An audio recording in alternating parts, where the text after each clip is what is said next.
कि हर आंगन में कम से कम 2 सरई का पेड़ लगाना होगा, क्योंकि हमारा सरई का पेड़ से ही तो हम लोग का पुरखा जो है पूजा पाठ करते हुए आगे बढ़ा है।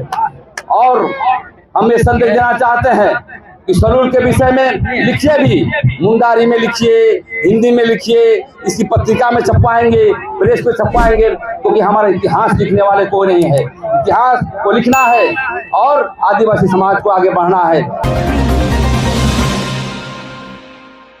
हमारे साथ ही हमारे जमाल मांझी, राम सिंह मुंडा, अनिल सिंह मुंडा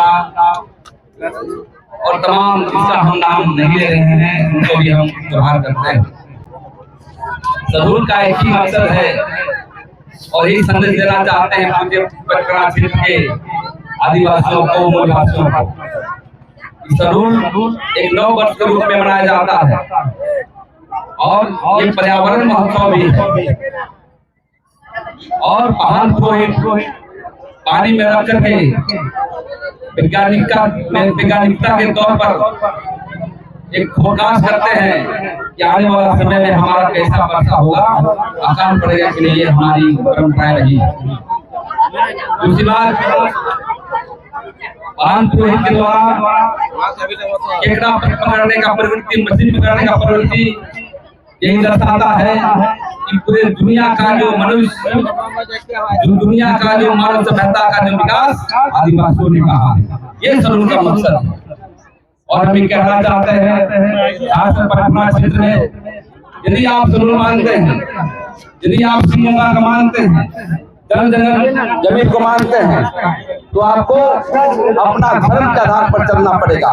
दूसरा धर्म के साथ मैं सरूल का ही कहना चाहता हूँ कि जब तक आप अपने शादी विवाह पहाड़ से नहीं करिएगा, जब तक आप सिंगोंगा का आराधना नहीं करिएगा, तब तक सरूल का कोई महत्व नहीं है। क्योंकि हमारे पुरखा लोग वर्षों पहले से हमारी परंपरा को बढ़ाया जा रहा है।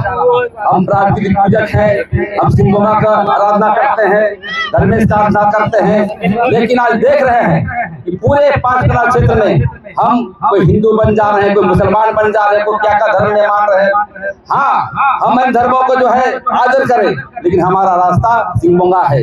हमारा जो पूर्वज है, हमारा जो पुरखा है, हमारा जो पुरोहित है वो महान है। उसके आधार पर आप चलेंगे तब जो है सरूल की विरासत आगे बढ़ सकता है। आज हम कहना चाहते हैं सरूल तो मनाएं, प्राकृतिक महोत्सव है, लेकिन आज जमीन छीनी जा रही है। हमारा सरकार होने के बावजूद भी जमीन को नहीं बचा रहा है। उद्योग की विकास करने के लिए हम आदिवासियों को जमीन छीनी जा रही है। धर्म कोड नहीं मिल रहा है, समता जजमेंट नहीं मिल रहा है। सभी मुद्दे को लेकर के हम संदेश देना चाहते हैं, खास नौजवानों को, बहनों को, कि हमें पूजा पाठ भी करना है और अपने अधिकार के लिए संघर्ष करना है बिरसा मुंडा का तर्ज पर, तभी हम आदिवासी समाज बचेंगे।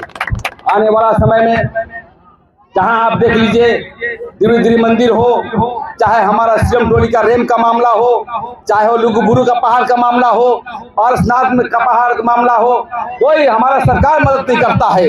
इसलिए आपको समाज को आगे आना होगा। और हम कहना चाहते हैं कि लाल पाड़ साड़ी आप पहने हैं, आप धोती पहने हैं, आप कंधे पगड़ी पहने हैं सफेद और लाल का, तो हमारा कहना है सफेद शांति का प्रतीक है और लाल संघर्ष का प्रतीक है। लेकिन आज आदिवासी समाज दलाल तबके की तरफ बढ़ रहा है। आपको संघर्ष के रास्ते चलना पड़ेगा। और धर्म कोड, सरूल का मतलब क्या है? सरूल का ही मतलब है, हम धर्म कोड की जब मांग करते हैं दिल्ली में जाकर के, तो हमें पूछी जाती है कि आप कौन सा पूजा करते हैं, कौन सा देवता की पूजा करते हैं और आपका जो पर्व क्या है। तो सबसे ज्यादा आपको यदि मनाना होगा तो सरूल कर्म को मनाना होगा, क्योंकि प्राकृतिक महोत्सव है। और हम संदेश देना चाहते हैं, आज हम घर बनाते हैं या नहीं बनाते हैं कोई बात नहीं, कि हर आंगन में कम से कम 2 सरई का पेड़ लगाना होगा, क्योंकि हमारा सरई का पेड़ से ही तो हम लोग का पुरखा जो है पूजा पाठ करते हुए आगे बढ़ा है।